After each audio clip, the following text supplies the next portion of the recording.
Sou João Paulo, professor de Física. Hoje a gente começa a ver um pouco mais sobre velocidade. Então, a primeira coisa que a gente tem que ter na cabeça é o conceito de velocidade. O conceito de velocidade é uma coisa que acaba sendo intrínseca do nosso cotidiano. Só que se a gente parar para pensar certinho sobre velocidade, a gente vai ver algumas coisas. Por exemplo, que se eu estiver parado, eu posso ter velocidade. Como assim? A primeira coisa que a gente tem que saber sobre velocidade é sobre referencial. Então, eu estou aqui parado na frente, vocês estão me vendo parado. Só que se a gente estivesse na Lua, por exemplo, eu não estaria no mesmo ponto a todo momento. Então, a primeira coisa que a gente tem que ter na cabeça é que a gente depende de um referencial.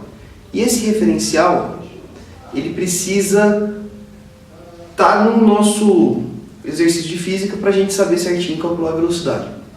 A primeira coisa que a gente tem que saber é sobre o que é velocidade. Velocidade, na verdade, é o quão rápido você consegue fazer alguma coisa em um determinado tempo. Então você pode medir velocidade de várias coisas. Velocidade de crescimento de uma planta, você pode medir velocidade de um carro, você pode medir velocidade de rotação de um corpo, da Terra, o que for. Você pode medir velocidade de várias coisas. E a definição de velocidade é essa. É a rapidez com que é feita alguma coisa. Então você precisa saber de velocidade duas coisas fundamentais. No nosso caso aqui, a gente vai calcular a velocidade de corpo, velocidade de deslocamento de corpo. Então a primeira coisa que a gente tem que saber de velocidade escalar de um corpo é que ele tem que se deslocar. Um corpo parado no referencial, que ele fica parado, ele não tem velocidade, ele fica ali e não consegue se movimentar. Então vou fazer um exemplo, vou imaginar que eu estou aqui num ponto de uma rodovia, no quilômetro 30, e eu preciso chegar no quilômetro 80.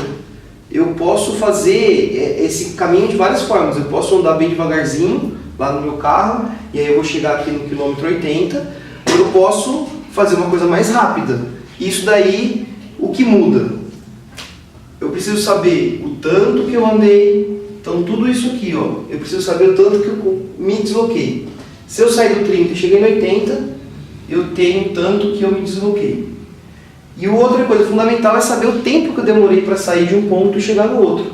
Então eu também preciso saber quanto tempo eu demorei. Com isso eu consigo achar a fórmula da velocidade média, que é o tanto que eu andei dividido pelo tempo que eu demorei para fazer o percurso total. Algumas coisas que a gente tem que saber, na verdade lembrar, é o seguinte: quando eu estou andando no sentido da minha pista ela tem um sentido. Se você olhar toda a pista, ela tem um sentido. Tem plaquinhas que marcam o começo e aí elas vão andando e estão aumentando a plaquinha que está passando por mim. Eu saí lá do 30 e cheguei aqui no 80. Então, se eu estiver andando no mesmo sentido da rodovia, eu tenho um movimento progressivo. Eu estou sempre aumentando onde eu estou. Se eu estou voltando, estou fazendo o caminho de volta, eu estou indo do maior para o menor. Eu tenho um caminho, movimento retrógrado. Não significa falar que o movimento retrógrado você está andando de ré. Você simplesmente está fazendo o caminho oposto ao sentido crescente da tua rodovia. Então, sabendo isso aí, a gente consegue alguns exercícios bem simples de vestibular. Um que caiu inclusive na FUVEST, ele falava que choveu num certo dia e que a velocidade que a água ia cair lá no Tietê e ia correr o Tietê inteiro era 4 km por hora. E aí ele falava que o Tietê ia percorrer em torno de 1000 quilômetros. E pedia para você achar quanto tempo a água ia percorrer todo o Tietê. Então, você fazendo uma conta simples aí, você ia chegar no valor de... Você ia chegar no valor de 250 horas. Isso aqui ia dar um ΔT de 250 horas. Que na verdade pedia em dia, que dá mais de 10 dias, né? Entre 10 e 11 dias. 250 horas para fazer esse percurso todo. Outra coisa que a gente precisa lembrar aí eu falei em quilômetros por hora, quilômetro. Quando a gente mede a distância, a gente pode medir em metro, pode medir em quilômetro, pode medir a distância em centímetro. E o tempo também a gente pode medir em dia, em hora, minuto, segundo. Só como a gente está falando de velocidade de corpo, geralmente a gente usa duas, que é o metro e o quilômetro, e a hora e o segundo. Só que na unidade internacional de medida, a gente tem a unidade de velocidade sendo metros por segundo. Então, sempre que tiver no sistema internacional, a gente tem que usar metros por segundo. No caso, pela relação de 1 quilômetro equivale a 1000 metros e 1 hora equivale a 3.600 segundos, a gente tem a relação que surge disso aqui do famoso 3,6. Então, quando eu quero fazer a transformação de quilômetros por hora e metros por segundo, eu vou usar a relação 3,6. Se eu quero passar de quilômetros por hora para metros por segundo, eu tenho que fazer uma divisão por 3,6. Se eu quero fazer o contrário, passar de metros por segundo para quilômetros por hora, eu vou fazer uma multiplicação por 3,6 justamente pela essa relação. Bom, imagina o seguinte, se você vamos sair para viagem. Se você sai lá do momento exato do seu relógio e quer saber que hora você vai chegar, o que você vai pensar? Bom, estou saindo aqui em tal horário, vamos supor, meio-dia, saio meio-dia de casa. Vou fazer uma viagem de 500 km, se eu mantiver a minha velocidade média a 100 km por hora, eu vou chegar às 5 horas no meu destino. 5 horas da tarde no meu destino. Beleza. Todo esse pensamento que você fez na cabeça, ele pode ser feito em forma de equação, e usando justamente a equação de velocidade média. Quando eu quero calcular ΔS, que a gente fez ali atrás, a gente pegou e fez o 80 menos o 30. Isso foi bem automático da nossa cabeça. Toda vez que a gente fala em delta, esse triângulozinho aí, é como se fosse uma equação. É o final menos o inicial. Então, quando a gente tem, por exemplo, ΔS, a gente está falando de delta espaço, distância percorrida. Então, eu tenho espaço final menos espaço inicial. Se eu estou falando de t, eu tenho ΔT é igual ao tempo final menos o tempo inicial. E assim por diante. Então, se eu abrir aqui o delta do S e o delta do T, se eu sair meio-dia e quero saber a hora que eu cheguei, esse meio-dia passa a ser meu marco zero do tempo. Então, eu faço uma conta e acabo chegando na equação que eu consigo ver em qualquer instante onde que meu carro vai estar. Então, se eu tenho lá uma velocidade constante, se eu tenho um movimento uniforme, significa que a minha velocidade é constante. Significa que 100 km por hora, eu cada hora vou percorrer 100 km. O movimento uniforme consegue ter uma previsão do espaço em relação ao tempo. Então, se eu sei qual que é a velocidade média desse carro e sei de onde ele saiu, eu consigo prever depois de um certo tempo qual plaquinha vai estar marcando a posição dele. Eu consigo então saber o espaço em relação ao tempo. Essa equação aqui ela é muito pedida, você vai usar bastante ela quando você tiver que fazer exercícios de ultrapassagem, exercícios de encontro, que daqui a pouco a gente vai ver. Então, se você reparar bem, você tem uma equação de primeiro grau. E uma equação de primeiro grau a gente tem um gráfico sendo uma reta. E o gráfico também é bem importante dessa equação. Então, se a gente fizer um gráfico aqui, ó, a gente vai ter duas situações. A gente vai ter a situação que que eu tenho um aumento de espaço em relação ao tempo, então eu tenho um movimento progressivo, eu estou indo no sentido que aumenta a pista, ou eu posso ter uma situação inversa, eu posso estar diminuindo minha posição em relação ao tempo que está se passando. Então, se eu tenho uma reta inclinada ao contrário aqui, eu tenho um movimento retrógrado.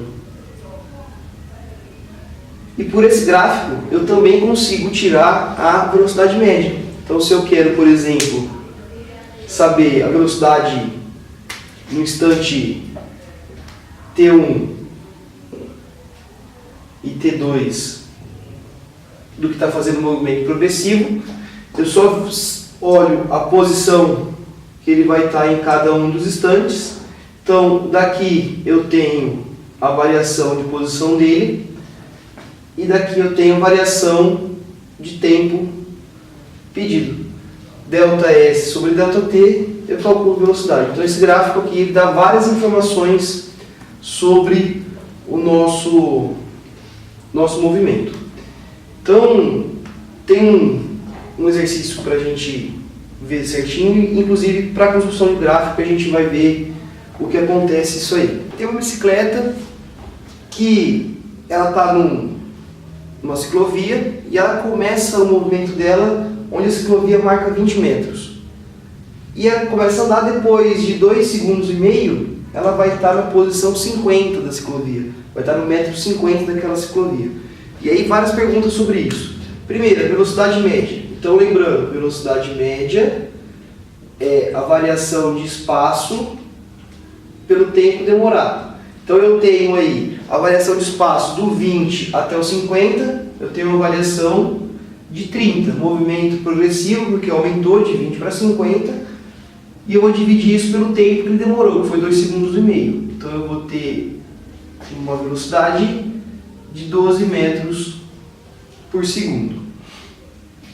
Se eu quero fazer a equação dessa bicicleta, a equação da função horária do espaço, eu tenho que substituir os valores na equação S igual a S0 mais VT.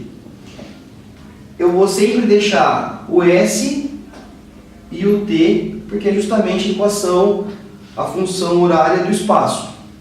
Ele começou o movimento no metro 20 e tem a velocidade de 12. Então, com essa equação, eu consigo montar uma tabela de espaço e tempo. Vou juntar valores 0, 1 e 2 para o tempo. Vou calcular o espaço que vai estar em cada um. Quando eu coloco lá tempo igual a 0, eu vou ter o 20. Tempo igual a 1 vai ser 20 mais 12. Então eu vou estar no 32. Se eu colocar o tempo igual a 2, vai ter 20 mais 24. Vai estar no 44. Então com isso eu consigo fazer o gráfico espaço por tempo. Eu vou ter aí o tempo, o 0, o 1 e o 2.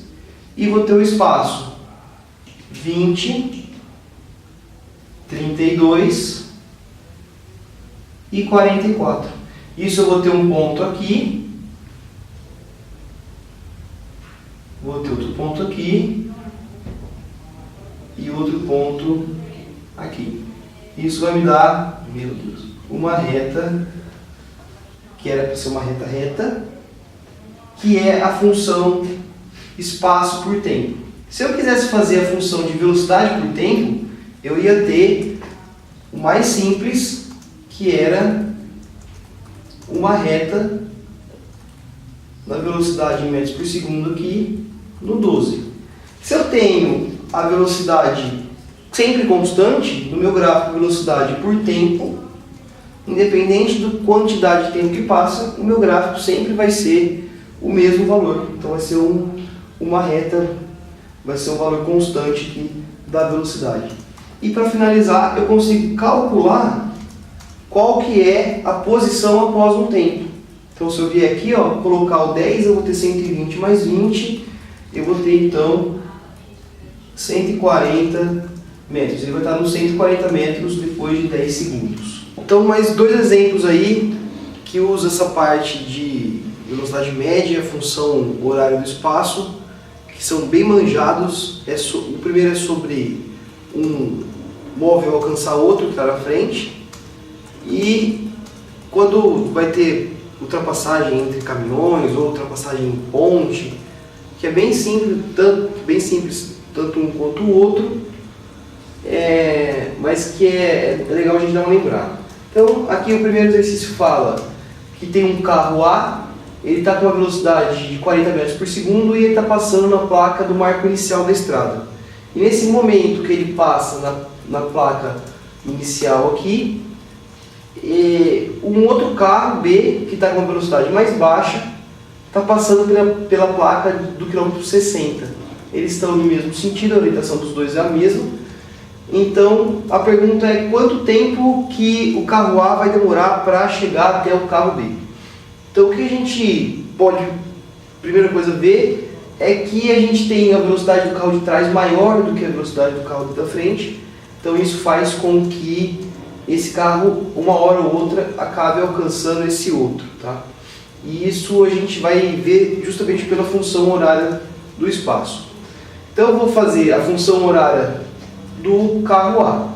Então eu tenho lá o carro A, então ele vai ter a função dele, o espaço do carro A, vai ser a posição inicial que ele começou, que nesse caso é o quilômetro zero, mais a velocidade que ele tem, de 40 metros por segundo, vezes o tempo. Vou fazer a mesma equação, só que agora para o carro B. Então eu vou ter agora o espaço que o B ocupa, vai ser igual à posição inicial que a gente tem, que nesse caso foi 60, mais a velocidade dele, de 25, vezes o tempo. Isso vai acontecer porque os dois estão com a mesma orientação. Se fosse um para um lado, o outro para o outro, uma das duas velocidades você teria que considerar negativa, que aí entra a parte diferencial que a gente falou no começo da aula. Se eu adoto que a minha estrada está crescendo para cá, ó, que a placa está do 0 ao 60, todo movimento que está vindo nesse sentido eu tenho um movimento progressivo. Se o movimento é progressivo, eu tenho velocidade positiva. Se eu estivesse fazendo o caminho inverso, se o carro B estivesse voltando, eu teria um movimento retrógrado, então a velocidade dele seria negativa. Nesse caso, como eu quero descobrir qual que é o tempo que vai demorar para esse carro alcançar esse, no momento que eu falo em alcançar, eu estou falando que o espaço final do meu movimento é quando ele alcança o carro B. Então o espaço final do carro A tem que ser o mesmo espaço final do carro B, porque eles vão estar juntos. Então se eu igualar o espaço final do carro A com o do carro B, eu vou ter 40t.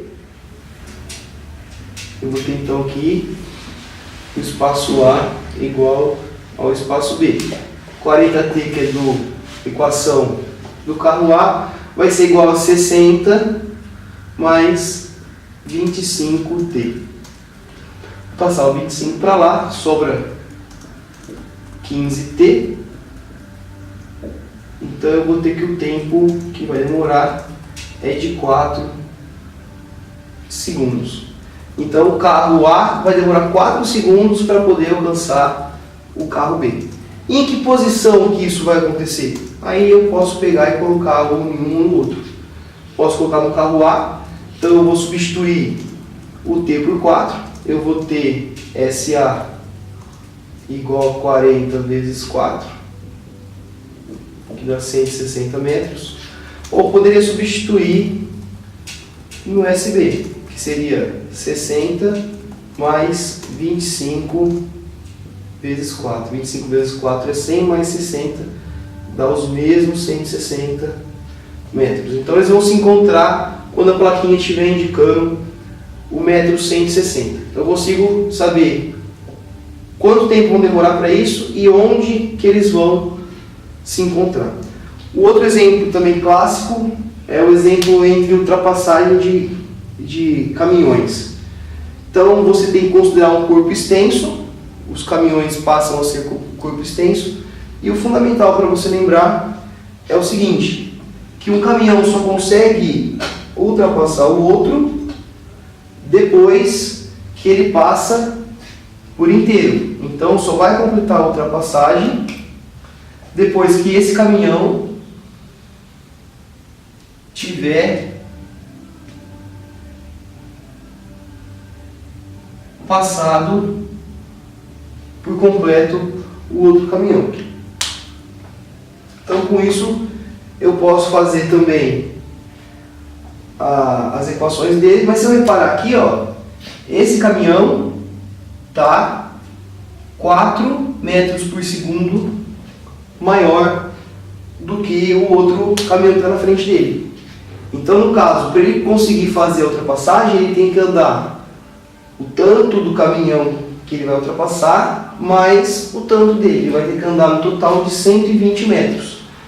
Se ele anda mais 4 metros a cada segundo, eu vou ter então 120 metros para ser percorrido com uma diferença de velocidade de 4 metros por segundo.